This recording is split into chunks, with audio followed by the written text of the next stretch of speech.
This is AU fantasy version. If you like fantasy romance, report story by Izuocha. Summary. This is AU fantasy version. If you like fantasy romance genre, you'll like this story. Once upon a time, there was a kingdom, where the king was the most powerful knight in the land.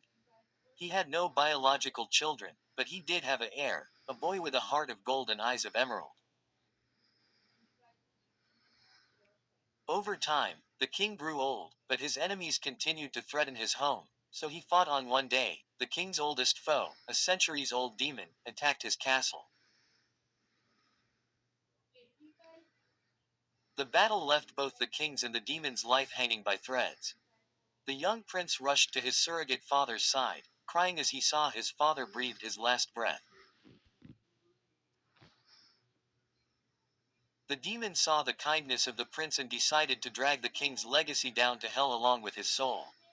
With the last shreds of power he had, he cursed the prince and the ruined castle. The curse would only be broken if another could show the prince the same kindness he offered to all those around him, but who in their right mind would show kindness to a beast?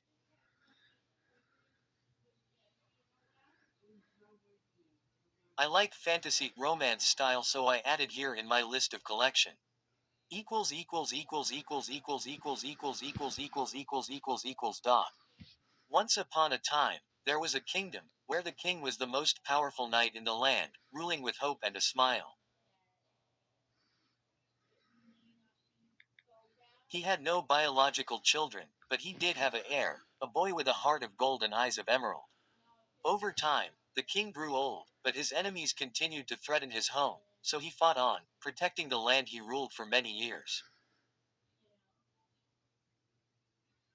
But peace could never last forever. One day, the king's oldest foe, a centuries-old demon, attacked his castle. The battle left both the king's and the demon's life hanging by threads. The young prince, despite the many injuries he gained during the fight hampering his ability to move, rushed to his surrogate father's side. Yagi-san, Yagi-san, please, you have to get up. The king used the last of his strength to wipe away the tears welling in the prince's eyes. Young Izuku, he rasped out. You'll be fine. Now, it's your turn. Those were the last words the king spoke, as the prince cried, grasping his now lifeless hand. The wails were loud enough to draw the attention of the demon foe, all for one. Ha ha ha, the old fool thinks he's actually won, he laughed. The young prince tensed at the voice, instinctually shifting into a sloppy defensive stance to defend the king's body.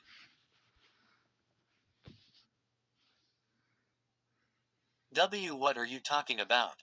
He may have been scared, but he could see that the demon had no physical strength left. The demon only chuckled. I set out to destroy everything he cultivated, and he failed to stop me. He reached out a clawed hand toward the prince. The moment he closed it into a fist, the boy felt his insides being crushed and twisted and collapsed to ground, screaming. I do wish he was still alive to witness his successor and home be wrapped by my curse, though. The demon twisted his wrist and in an instant, the pristine castle aged rapidly, graying and crumbling. Not even his legacy will survive after today. His hope of the future will rot along with his body. The prince's screams only grew louder as his broken bones snapped, reformed, and shifted. Eventually, his screams turned into pained roars. But there is good news, all for one said in a weak, mocking voice. The curse can be broken if someone shows you the same kindness you show others.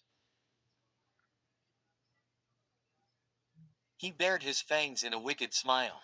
But I wonder, who would show kindness to the beast that killed the king and prince?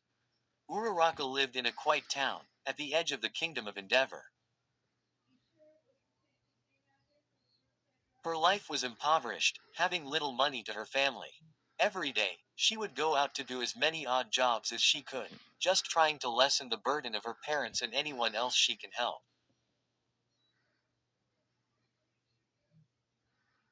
She gained a reputation as a hard-working girl, if not a tad greedy, in contrast with her soft, kind appearance. Promoted stories. You'll also like Ohm Fluke a day 112K 8.2 kilo amperes. Collection of short Ohm Fluke for 365 days. Please check the second book for the rest of the day's update. The Kings and Queen Yandere Wakfu X Reader 59.8K 1.8 Kyonder. Wakfu X Reader. Images do not belong to me unless stated. Wakfu does not belong to me, it belongs to Enigma.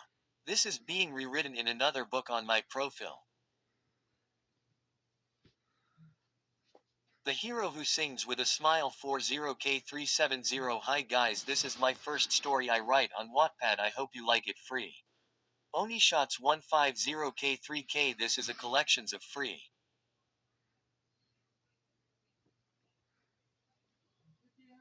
X readers. Requests on this are now closed. Hurt cuz I love you to death. Izuocha. Ha. Point 9K 141. Class 1A is now Class 2A and is working to be better heroes due to events that had happened before. Deku has gotten strong feelings toward Uraraka during the summer as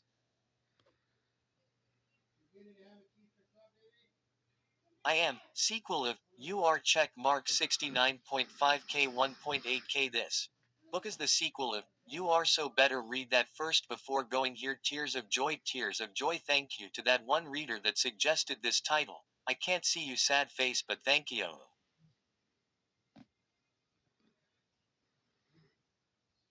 Return of Mokuden discontinued 3.6K 45. This story is officially up for adoption. If anyone is interested, message me or comment on the story. In hindsight, maybe she shouldn't have taken this job in the height of winter.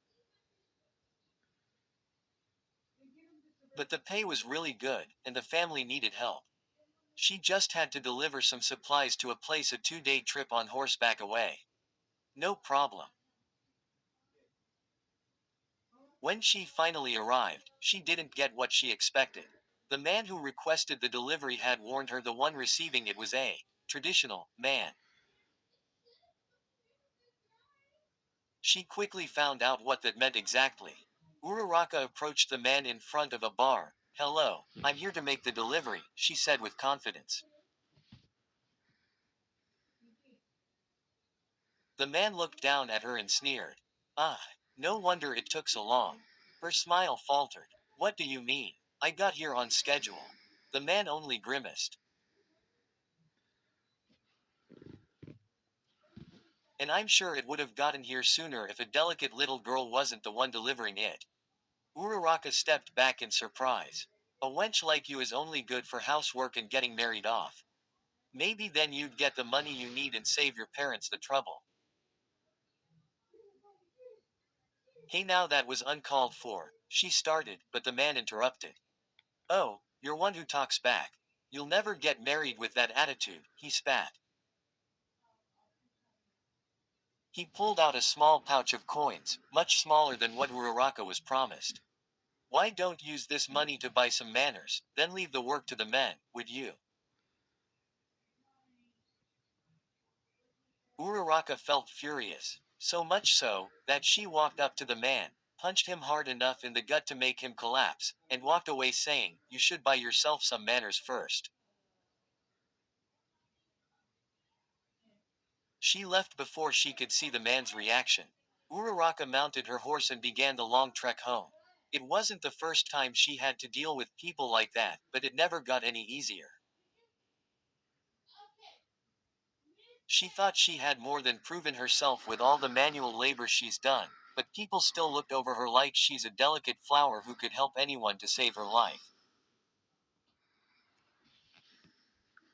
She rode in silence for a few hours, then sighed loudly.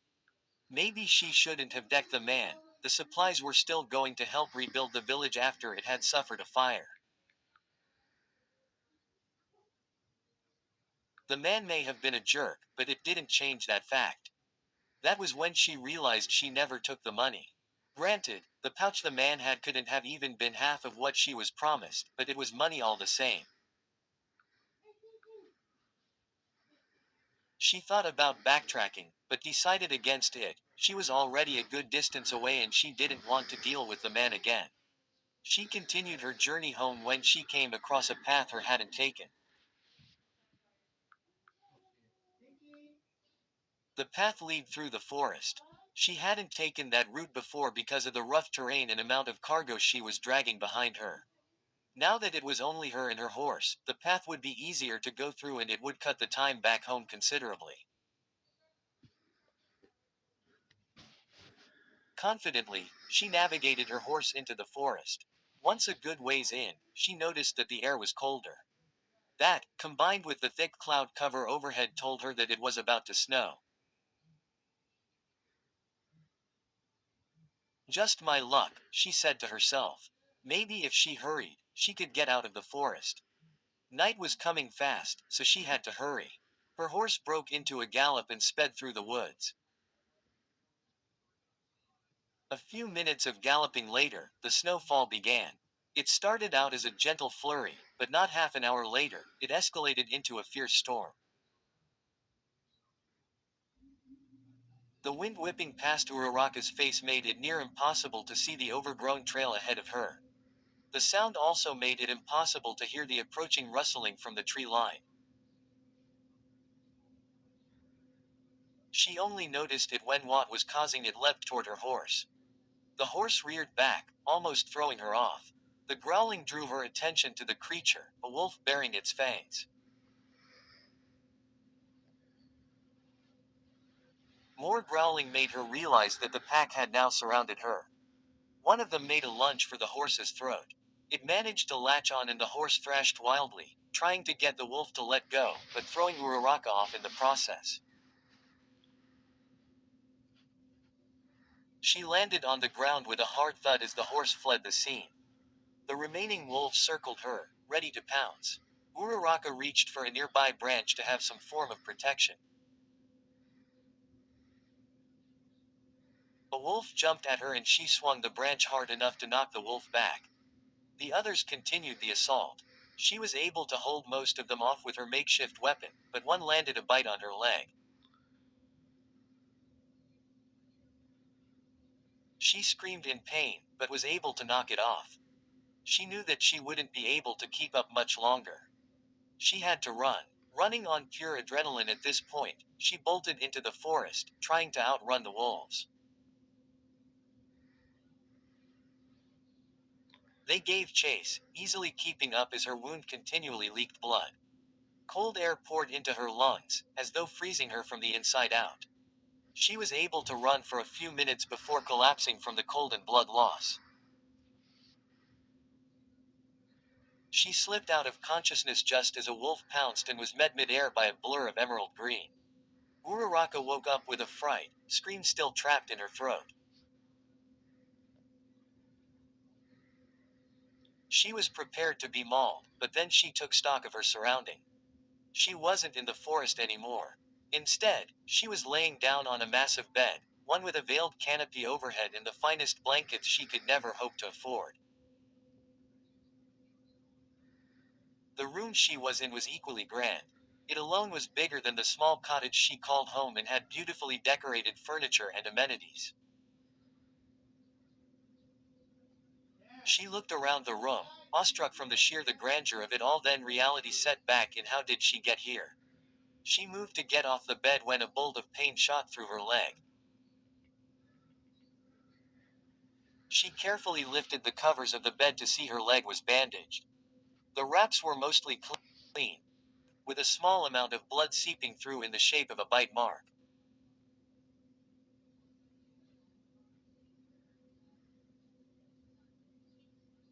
Right, there was a pack of wolves, and she passed out. Someone must have helped her. Maybe that person would come in to check on her, then she can thank them properly. In the meantime, she decided to get a better look around the room.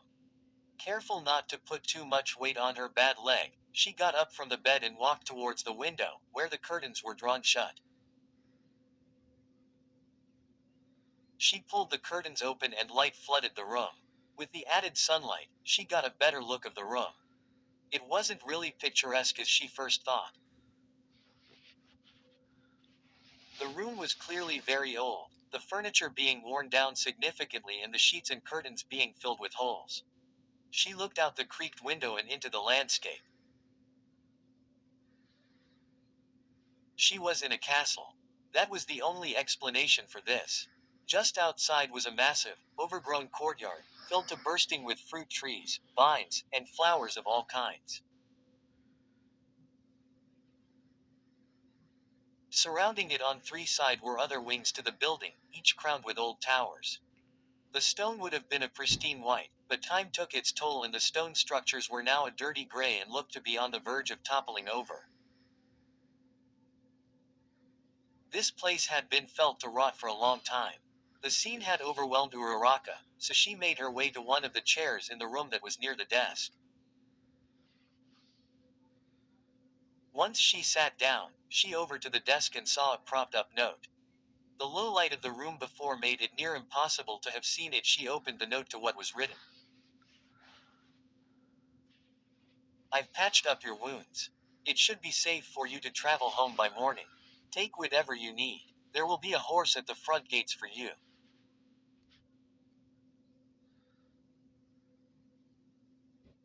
I wish you safe travels. The writing was messy and it looked as though whoever was the one writing had trouble holding the pen. There was no signature to indicate who could have wrote the note. Uraraka stared at one line on the note. Take whatever you need. Whatever she needed. Well, she needed money. Maybe there would be some gold around that this person wouldn't mind missing.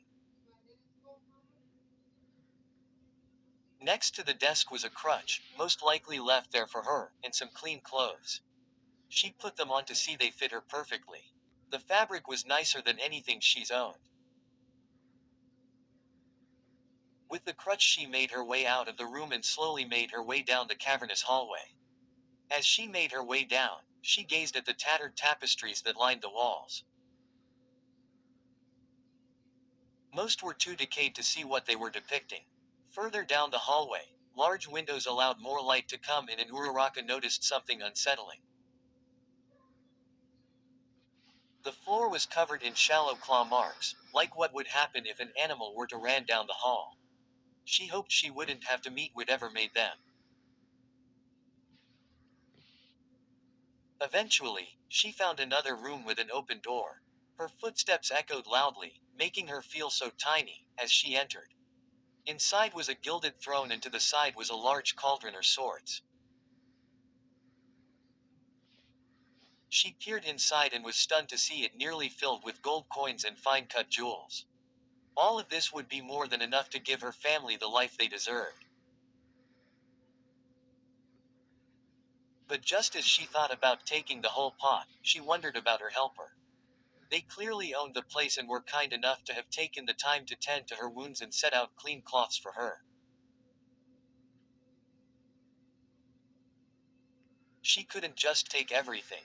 Based on the run-down state of the rest of the castle, there couldn't be much else. She decided to only take the same amount she was promised at her last job, just about a large handful of the less perfect coins. Once she pocketed the coins in the small satchel that came with the cloths, she drew her attention to the large throne. Upon closer inspection, she saw two sets of neatly folded clothes on the seat, one set of a man, the other for a woman. They would be perfect for her parents. She picked them up and carefully folded them on top the coins. Once satisfied, she made her way the large entrance way. The doors began to open as she approached, as if by magic.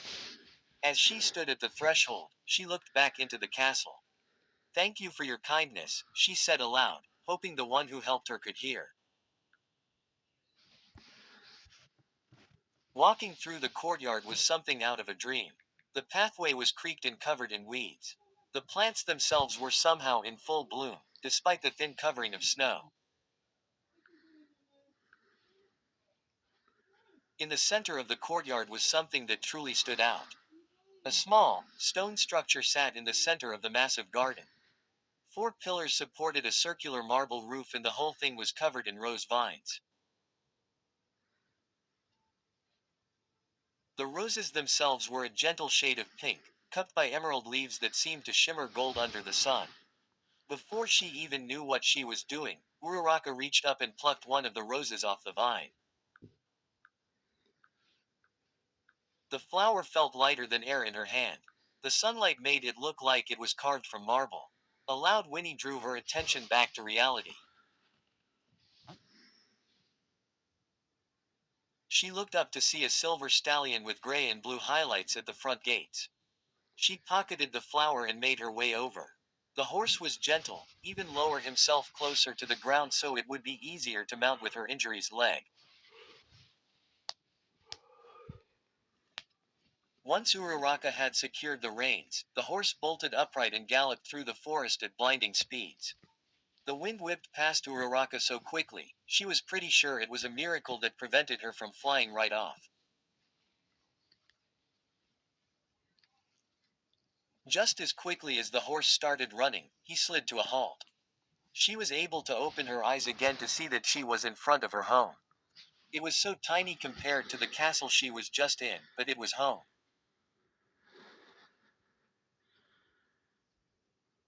The horse neighed and lowered to the ground. He shook his head, motioning her to dismount. What a smart animal. Once she was on her own 2 feet, she could have sworn the horse bowed before bolting, most likely back to the castle. She was left alone to stare in the direction the horse left and wonder about what exactly had happened. Her hand subconsciously drifted to the rose she picked. Silently, she entered her home.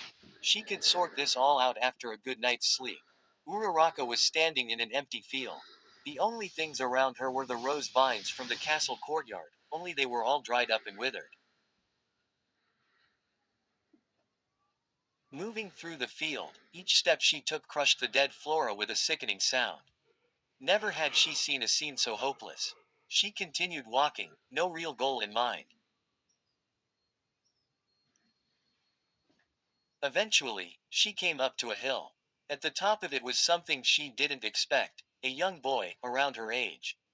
His was facing away from her, looking up at the gloomy sky and vines twisted around his body trapping him in place.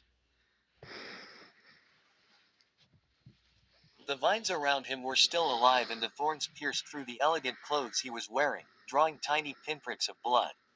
Without much thought, she rushed to the boy, wanting to help. The boy continued to look up at the sky, only whipping his head around to face Uraraka after a particularly loud crunch from the dried vines beneath her feet. His eyes were red-rimmed and there were tear tracks down his freckled cheeks. His bright emerald eyes bored into her and she stopped dead in her tracks. He stared for a moment, then offered a gentle smile. It was somehow full of hope, but not for himself. You don't have to do this, he said in a quiet tone.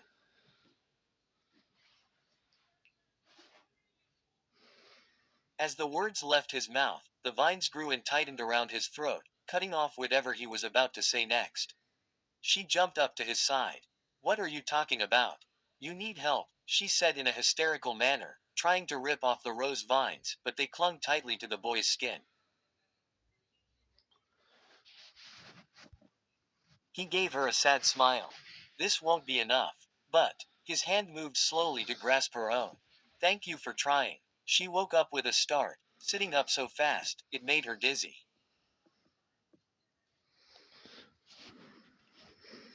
The dream lingered in her mind. It felt too real. The boy was what stood out. She needed to help him. But it was just a dream. Her eyes drifted to the rose she picked from the courtyard, the same type of rose that was trapping the boy.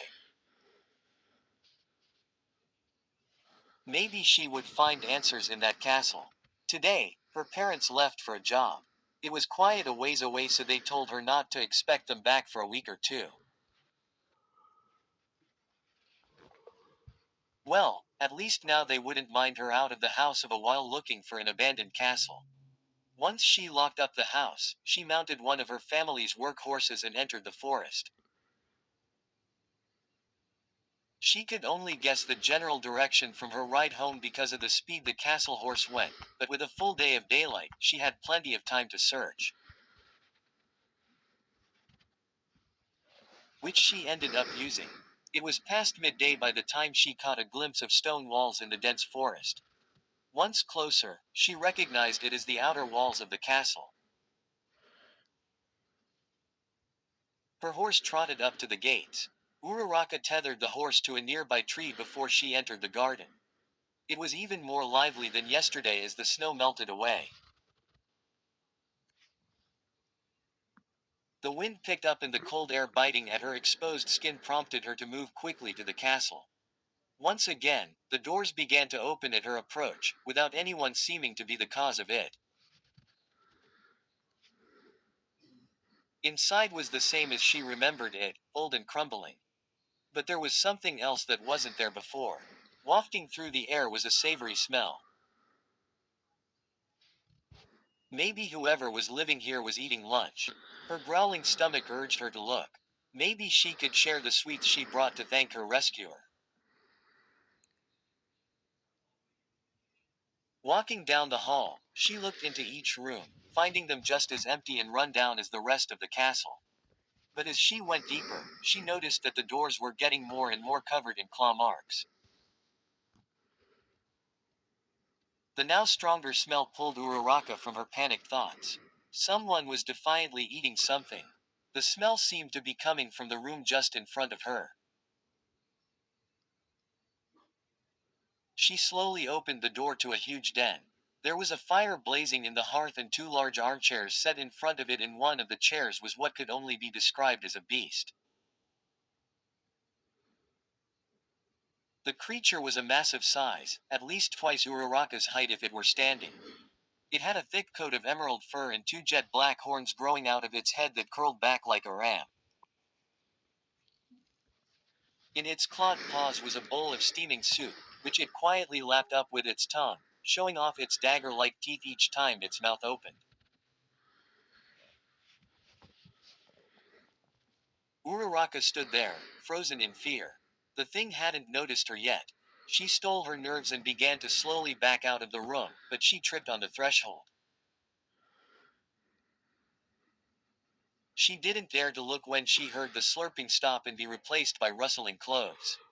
She screwed her eyes shut and curled in on herself, hoping whatever the beast was planning to do with her, it'd do it quick. You came back. The voice was gravelly, as if the one speaking hadn't done so in years. Uraraka slowly uncurled herself to see. Standing a few feet away was the beast, its emerald eyes blown wide in shock. The two stood there in silence, until the beast broke it. Oh oh. I'm so sorry. H here. L let me H help you up. The beast stuttered over the words, the massive teeth not helping. It slowly approached, reaching out a paw to help her up hesitantly. Uraraka took it and the beast pulled her up, now standing. She took another look at the beast, who had now backed away slightly, eyes downcast and clawed paws curled against its chest. It was like it was trying to look as small as possible. Now closer, Uraraka could see the rabbit-like ears it had pinned tightly against its head just below the horns and the fine clothes it was wearing. They were the same style as the clothes she picked up from the castle before, only stretched out, trying to fit to the beast's bulk. After a long moment, the beast looked back to her and spoke up again. Why did you come back? Uraraka didn't think it was possible for a massive beast to sound so helpless. Taking a moment to gather her words, she answered. I just wanted to thank the one who saved me from the wolves. She thought back to that night, a blur of emerald green being the last thing she saw before passing out. Wait. Was it you? The beast suddenly looked away again and, after a while, quietly said, yes. There was another moment of stunned silence. The beast once again broke it. I'm sorry if I'm and not what YUX expected. I am mean. UW were problem accepting S some B brave knight or H hunter, not S some M monster. The beast continued to ramble, muttering things just below its breath. Uraraka couldn't help but stare, this massive beast in the middle of panicked mumbling. Now that the initial shock had wore off, she smiled. She didn't mean to, but the situation was weirdly cute. That was, until she overheard what the beast was saying. Why you should probably leave. Now that you can know you rescuer was a hideous FR freak. Wait, she interrupted. The beast looked up at her again. This time, she got a clear look at his face, the massive emerald eyes filled with hopelessness. She reached into the satchel she brought and had filled with sweets from her village, as a gift. I wanted to share these with my rescuer and that's what I'm going to do. She pulled out a few pastries. You still helped me and I want to thank you for it. The beast looked at her, eyes wide in shock. Then, she could have sworn that he was blushing. Why you really don't have to. Oh, come on. It's the least I could do.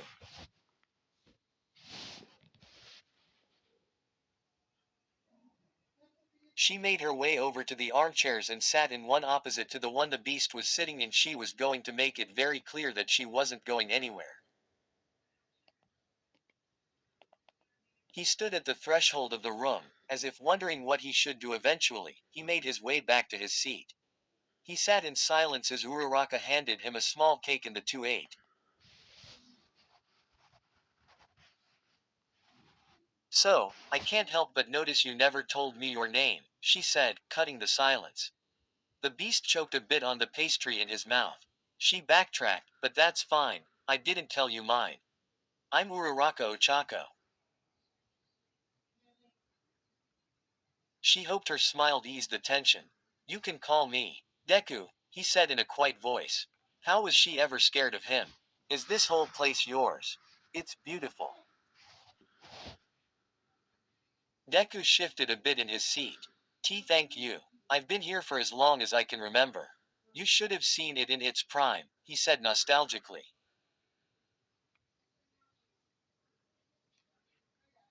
She chuckled light-heartedly. I'm pretty sure I would fainted if I ever did. She took another bit of her sweet. For a while, they sat in silence.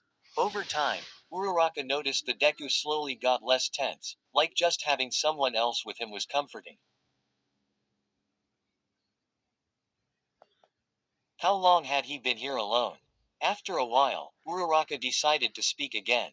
She talked about her home and family while Deku listened intently. He would sometimes chime in, but mostly stayed quiet.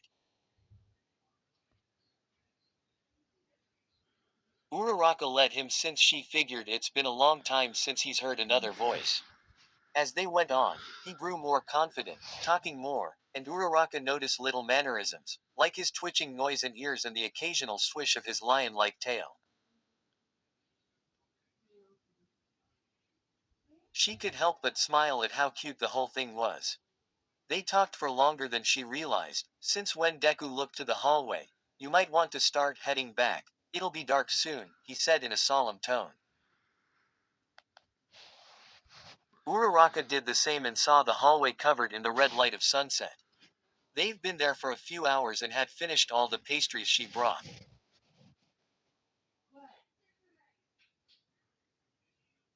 Actually, she said, causing him to whip his head back toward her.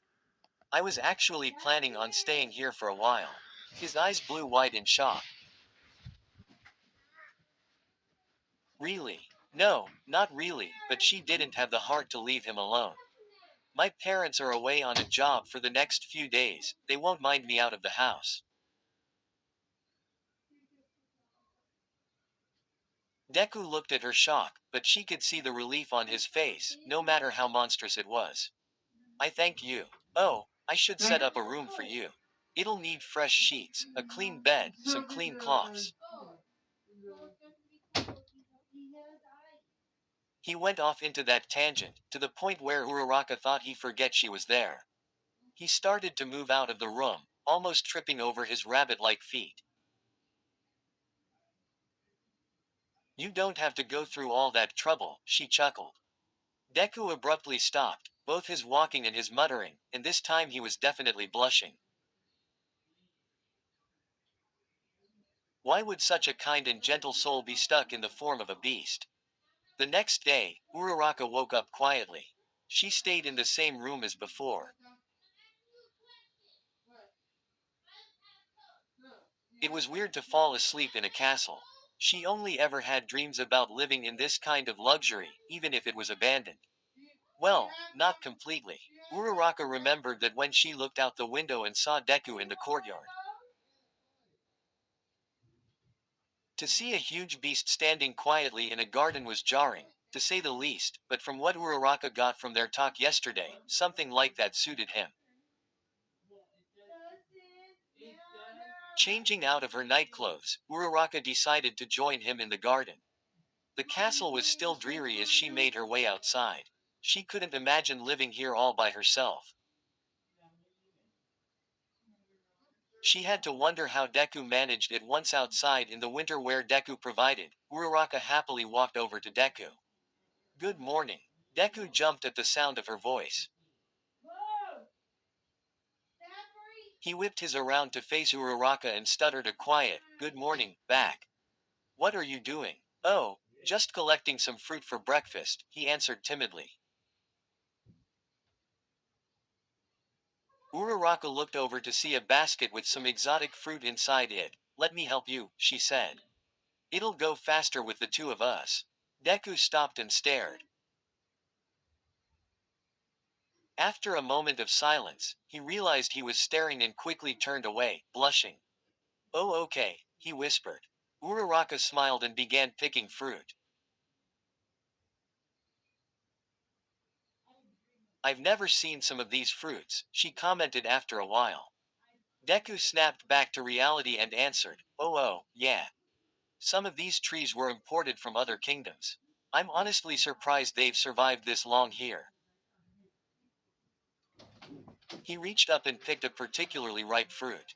With his other paw, he used his claw to slice it open, but Uraraka didn't miss how he hesitated before he did. Inside the purplish skin was a juicy, bright yellow-green flesh. I think this one is called a passion fruit. He handed her a half and Uraraka bit into it while Deku did the same. Uraraka certain didn't expect the taste. As soon as she swallowed, she coughed into her hand. Wow, I do not think it would be so tart. Deku suddenly looked very nervous. You don't like it. Before Uraraka could try to explain what she meant, Deku began looking frantically around the garden until his eyes landed on a nearby tree. Wait, I'm sure you'll like this one better, he said nervously. The tree had bizarre, green fruit that looked like they were covered in scales. Deku reached up and plucked one off the branch. As he walked back to Uraraka, he sliced the fruit open. He handed her a piece, paws shaking a bit. The fruit smelled incredibly sweet and tasted just as much. Wow, it's a custard in a fruit. Deku let out a sigh of relief. Why yeah, it's called a sugar apple. Uraraka's smile faltered a bit. Were you nervous that I would be upset? Deku's eyes widened and he turned away, blushing a little. He couldn't get a full sentence out and it looked like he was starting to panic. Uraraka didn't hesitate. She walked up to him and grabbed a hold of his paw. He stopped shaking and his breath hitched. He slowly got less tense. Uraraka smiled brightly. You don't have to worry about that. I wouldn't get upset over a silly fruit. Besides, this sugar apple more than makes up for it. Deku's breathing evened out, but he still held onto her hand.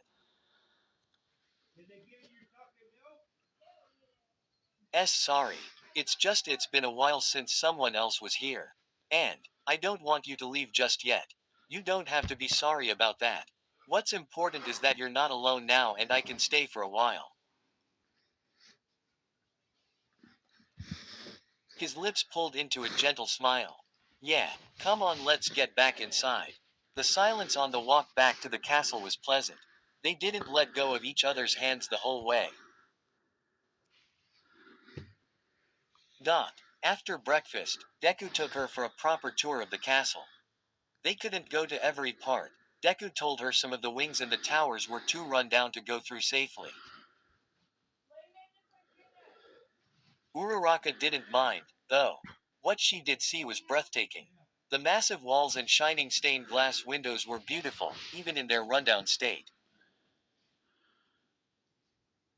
She could only imagine what the place looked like before. The staff working throughout the halls, the knights patrolling the grounds, the parties held in the ballroom. The ballroom. That was one of the most beautiful rooms. The massive frost-covered windows were framed in gold and lit up the room in a delicate blue. A huge crystal chandelier hung overhead and scattered some of the light, filling the room like snowflakes. Uraraka spun and leapt through the room. Oh, I just wish I could have gone to a dance here. Deku smiled weakly. Yeah, well, I was never really good at dancing. Uraraka couldn't help but snorted a little. The thought of a hulking creature like Deku trying to dance was a bit ridiculous. Then, an idea popped into her head.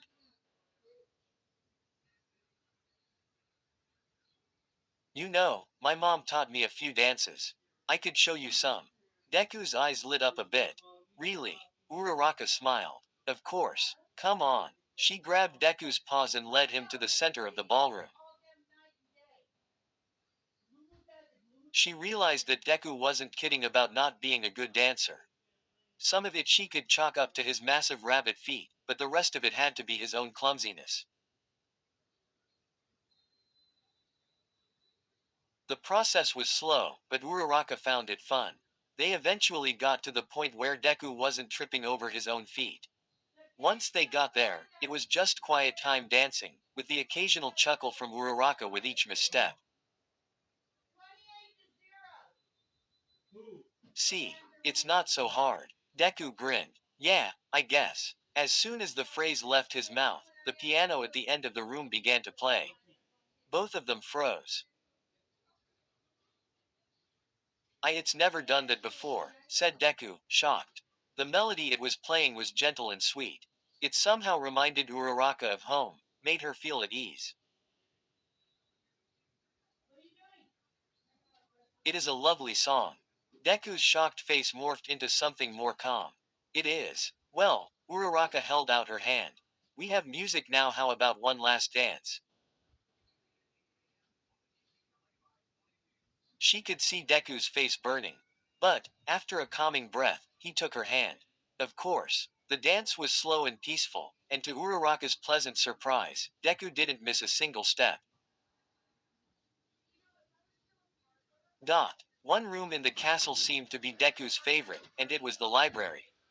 Uraraka could see the exact moment his face lit up as they entered the room. I would spend hours in here, reading and studying. I loved learning of other kingdoms. Uraraka may not have the some studious nature, but she saw how happy it made Deku.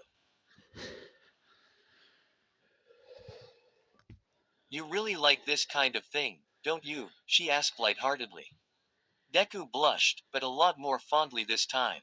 Being smart was the only thing I had going for me for a while, so, yes, I do. Uraraka tilted her head. Really? I would say your pure personality would be another thing going for you. Deku's fondness quickly transitioned into embarrassment at the compliment. Well, thank you, he answered meekly. Uraraka turned her attention back to the room at hand. It was just as big as the ballroom, if not bigger, and filled to bursting with bookshelves and furniture. The wood in the room looked to be on the verge of rotting, but the books looked mostly in good condition. So, What's your favorite book? He snapped out of his embarrassment and answered. Oh, it's this one, right here. He walked up to a shelf next to two armchairs, similar to the ones in the den. He reached for a book on one of the higher shelves, so high that he needed the full length of his rabbit legs and his claws to pull it off. It's a story about two kingdoms at war in the era of peace that followed both of their downfalls. That did sound like an interesting story. Well, let's hear it. Deku looked at her in shock, an expression she had come to enjoy. You want me to read it to you? Uraraka walked over to one of the armchairs and sat down. Why not? It's your favorite book and I want to hear it. Deku's smile grew. It was different than the ones from before, this smile being one of excitement rather than relief. Okay. He took the chair beside Uraraka and began telling the story. She was enchanted by the tale. But more so, she saw how Deku truly feel unburdened. He was genuinely happy and that was what really caused her to smile. They stayed in the library till sundown, when Deku led Uraraka back to her room. The two bid each other good night and Uraraka couldn't help but notice that Deku had a lighter step. The thought gave her a fluttering feeling in her chest. It was only when she got into bed and started to drift off into sleep that she realized what it was. I'm in love with Deku. Uraraka was back in the dead rose field. The vines were still shriveled and dead, except for the ones still around the boy. This time, he turned around after the first step, as if he was expecting her. I'm going to help you, she promised as she made her way over to him. He smiled at her, more hopeful than the last time. You already are. She looked at him, confused. He shifted his arms and that's when she realized that the vines were looser, still tight, but not digging into his skin as much.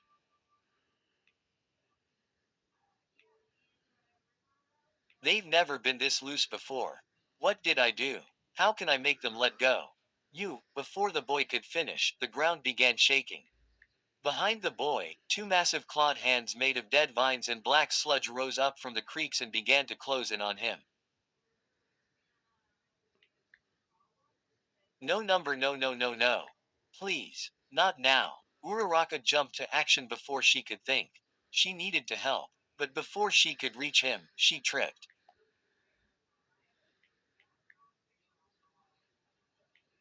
When she looked to see on what, she saw the dead vines wrapping around her legs.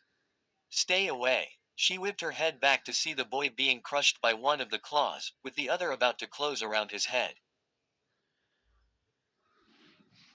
And leave the castle. I don't want to hurt you. Before she could even respond, the clawed hand closed around the boy's head and he roared. Uraraka bolted up from her bed, dripping in sweat. That dream, that boy, that roar. He sounded so in pain. His last words echoed in her mind. And leave the castle. I don't want to hurt you.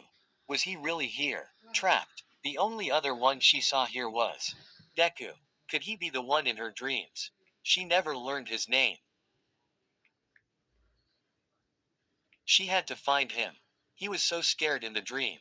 She couldn't leave him. Throwing on the clothes he provided last night, Uraraka sprinted out of the room and down the hallway. She searched every room she pasted looking for Deku. Eventually, she found her way to a particularly broken down part of the castle, where Deku told her was too dangerous to trek through. She stopped in front of a massive set of double doors, similar to the entrance but smaller. The claw marks here were deeper and everywhere. Stealing her nerves, she opened the doors and was greeted to a cloud of dust. As she coughed and blinked the out of her face, she looked into the room. Everything was covered in a thick layer of dust and the air was very stale. It was a large bedroom, completely untouched for who knows how long. It was a lot more decorated than the one she slept in. On one wall was a fireplace and over the mantel was a huge sword. It looked familiar, but Uraraka couldn't place it, until she saw the portrait above it. It was framed in gold, and showed two royals. One was a massive man clad in decorated armor and holding the hilt of the sword. His eyes were cast in shadow, but his smile was exceeding bright. Next to him was the boy from her dreams, the same curly green hair, freckled face, and emerald eyes. His smile was sweet, but a bit shaky, like he was nervous while he was posing. How did she not recognize him before? They were King All Might and Prince Izuku. Everyone knew the stories about the symbol of peace and his adopted son. That All Might was a kind and powerful king that fought along his soldiers, and his son had the purest heart of gold. And that they were both killed by a beast. A growling from down the hall had stopped her thoughts in their tracks. Slowly, she turned back towards the still open doorway. There she saw him, Deku, but something was wrong. He was crawling on all fours, his mouth was pulled into a snarl, drool was leaking between his massive fangs. His eyes were the clinger, though. The once emerald eyes had turned into black orbs, not unlike those of an animal. A monster, her mind corrected. Uraraka couldn't move. Her body was frozen in place as Deku no. The beast got closer and growled more loudly. It stopped right in front of her, sniffing the air around her and observing her carefully. She prayed that there would be some sort of recognition, but it became clear that that wouldn't be the case as it raised its paw, claws fully extended, ready to attack. Her body snapped back to life and running off the adrenaline, she grabbed the heavy blanket from the bed and threw it over the beast's head. It thrashed around like a trapped animal as she bolted to the exit. Not long after she started running, she heard a deafening roar come from the room, the same roar from her dreams. The pounding footsteps behind her only urged her to run faster. Somehow, she made it outside, but the beast was still behind her. Her luck ran out, though. The beast made a swipe at her and managed to get a deep slash on one of her arms. The sudden loss in balance caused her to slip on the frost-covered ground, and Uraraka collapsed and rolled into one of the rose-covered pillars of the courtyard. She quickly turned around, clutching her bleeding arm to her chest, to see the beast looming over her. This had to be the monster that killed the royals. How did she ever think otherwise? I don't want to hurt you. The dream. The prince was still alive, trapped. He had a heart of gold, and so did the Deku she first met. He helped her. This wasn't his choice. He was made this way. She promised she'd help him. Deku. The beast didn't react. Deku, please. The beast only drew closer, opening its maw. Uraraka had one more shot before she would meet the same fate as the king. Izuku. The beast froze. Uraraka kept going. Izuku, it's me, Uraraka. Please, you're not a monster. The beast started shaking. You're kind and helpful. You don't want to hurt anyone. A strange sound left the beast's throat. Uraraka saw his eye get clearer. I made a promise to help you, and I intend to keep it. Clarity returned to Dekizuku's eyes. They were still frantic and scared, but no longer showed aggression.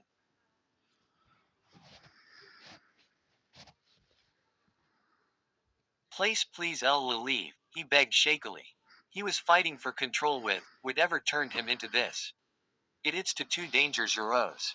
But Uraraka couldn't finish before Deku let out a terrifying roar and slammed a paw right next to her, dragging it back to him, leaving deep claw marks. Please. The pled sounded more like a growl than anything else. Uraraka hesitated for a second. She promised to help. She didn't want to leave him alone to deal with this. But, okay, she said, pushing herself up. I promise I'll come back. I'm going to help you, she declared as she made her way to the stable where she left her horse.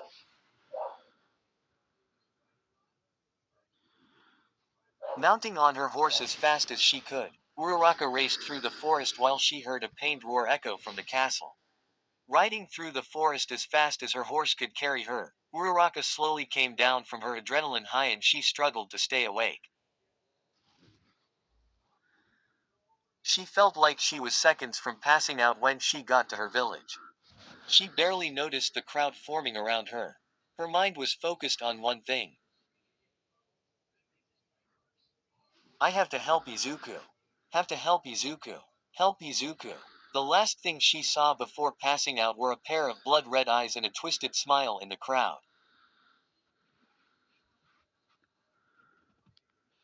Dash dash dash dash dash dash dash dash dash dash dash dash dash dot. Uraraka woke up slowly this time. She felt stiff and shifted a bit in the bed. That was when she realized her arm was bandaged and then she remembered. Uraraka bolted up in bed and was about to shout Izuku's name, but a wave of nausea stopped her. Someone placed a hand on her shoulder. She looked over to see the village nurse. Easy now, Uraraka. Your injury is still fresh. Shakily, Uraraka looked down at her arm and winced at the stained bandages. What happened? She asked quietly.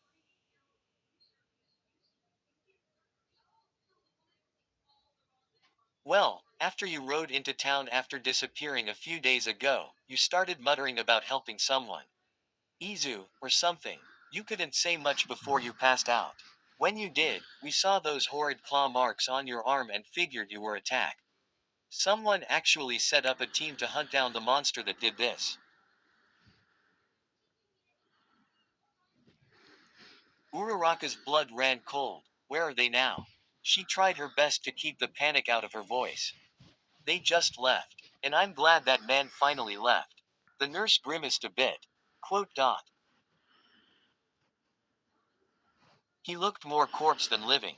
Uraraka didn't bother listening to that last part. Her heart was pounding too loudly in her chest.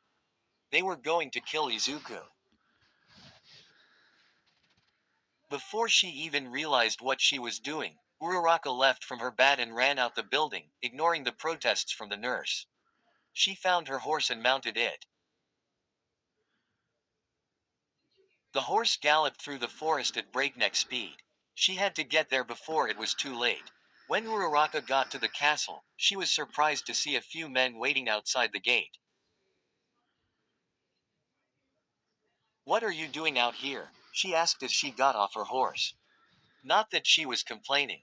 The men looked up at her, surprised. What are you doing here? One of them asked. You should be resting with that injury. Just please tell me what's going on, she begged. The creepy guy that set up this hunt said he'll try to lure the beast out here. We're just hey. What are you doing? Uraraka didn't bother listening to what he was about to say. She just had to find Izuku. She bolted through the courtyard and into the castle. Just as she entered, a roar resonated through the walls. Izuku. She followed the noise of the roar, sprinting through the hallways. The sound came of one of the crumbling parts of the castle. She nearly tripped on several pieces of debris as she made her way through. After a while, Uraraka heard a new sound, a pained whimper instead of a roar. Adrenaline still coursing through her, Uraraka busted into the room where the noise came from and her heart fell at the sight. Izuku was struggling to keep from collapsing while blood oozed from the many stab wounds buried in his fur. His eyes were back to an animalistic black while he snarled dangerously at a man holding a sword.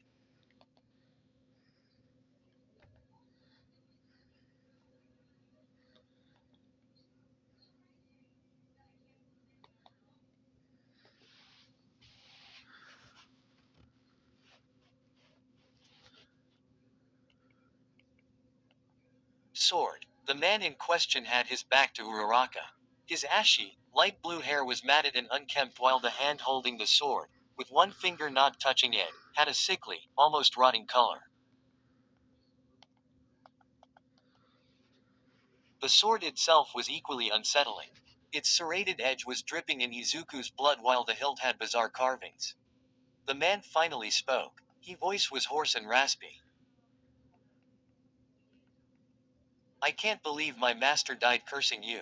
But then, I wouldn't be able to enjoy being the one to kill All Might's little prince. Uraraka couldn't believe it. This man knew who Izuku was, and was excited at the thought of killing him. She couldn't stop the gasp that left her. The man grow-rigged and Uraraka froze.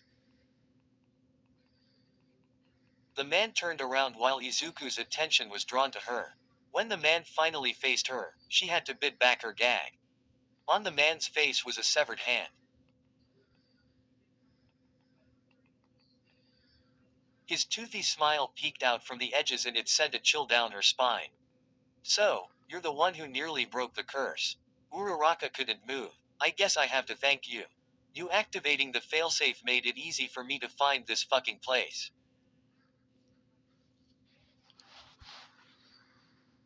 Uraraka's tongue felt heavy in her mouth. She could barely get the word out. The man chuckled darkly. My master made sure that if the curse was ever close to being broken, the prince would lose his mind and the magic would surge. Even with the hand covering most of his face, Uraraka could tell that he was glaring at her. But you still came back. His grip on the hilt of his sword tightened.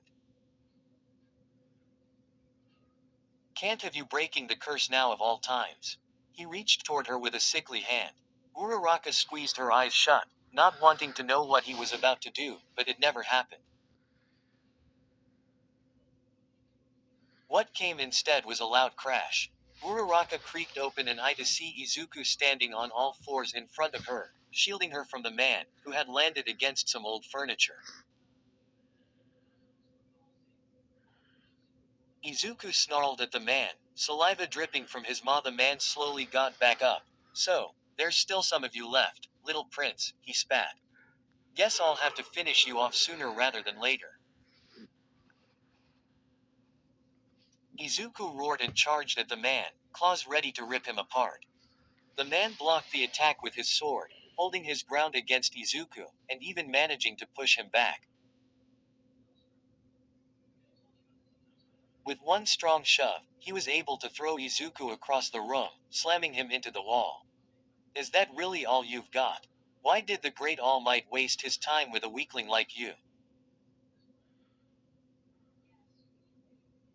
Uraraka took a chance and grabbed a broken leg of a chair and swung at the man, who nearly caught the thing before it hit his head.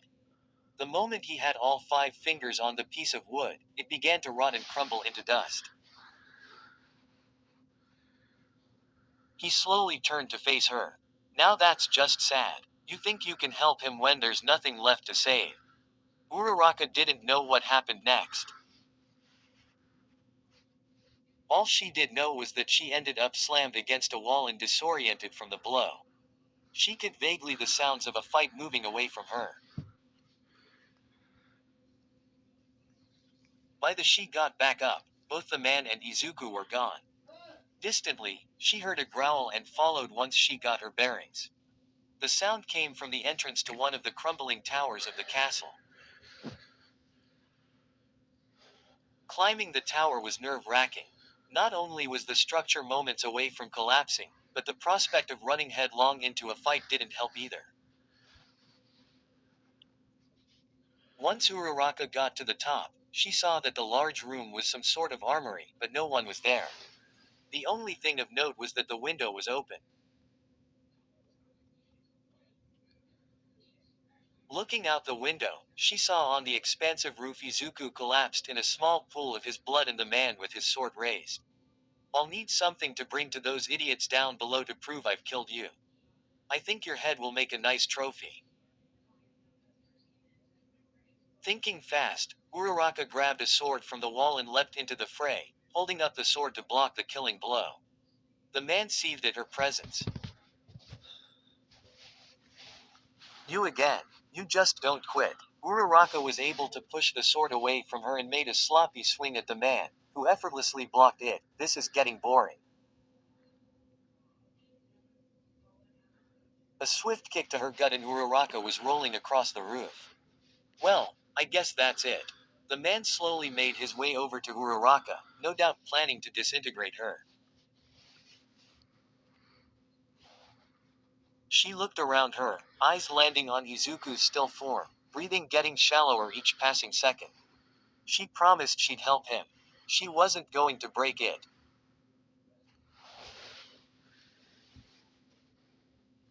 Her grip on the sword tightened. One more quick glance around her and she saw the crumbling edge of the roof. Just as the man took a step too close, Uraraka lifted the sword and drove it into the tiled roof, causing the creaks to spread and large chunks of the roof to fall to the ground below. The man lost his balance and fell over the edge. He only just barely managed to grab the ledge, keeping one finger lifted. You think you're so clever? He shouted. There's nothing left to say. He's already dead. The stone he was slipped from its hold on the roof. The man fell to his death with a sickening splat. Uraraka stayed stock still, wide-eyed about what had just happened. She only snapped out of it when red crept in at the edge of her vision. Izuku. Uraraka whipped her head towards him to see the pool of blood to have gotten alarmingly bigger. Izuku. She rushed over to his side, not knowing what to do. His breathing had slowed to a halt and his eyes were glossed over in a haze. No, she sobbed.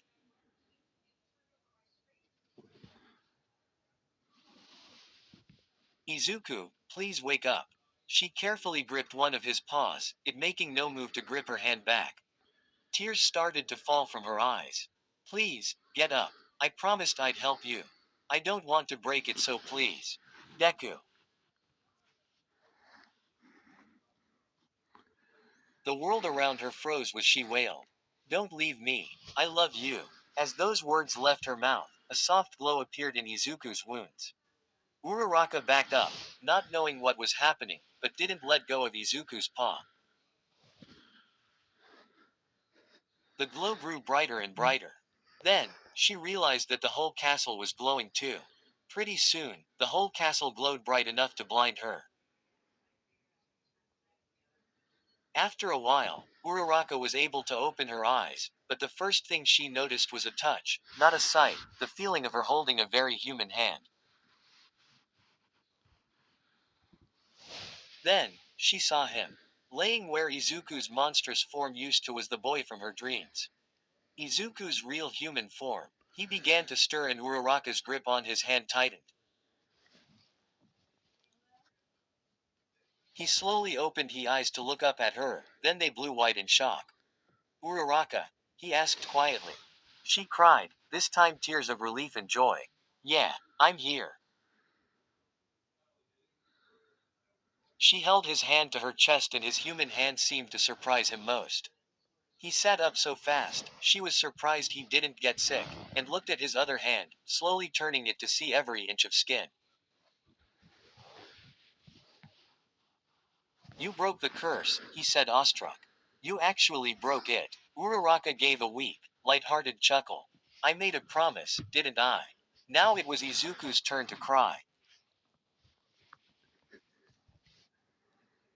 He reached out and hugged her tightly. I hadn't been able to cry since I was cursed, he sobbed. I'm just so happy. Thank you. Thank you. He kept repeating that phrase as he wept, and Uraraka let him. They stayed in each other's embrace for a while before finally looking at each other again. They both looked out at the castle to see it in its full beauty, the stones a pristine white and the courtyard beautifully arranged.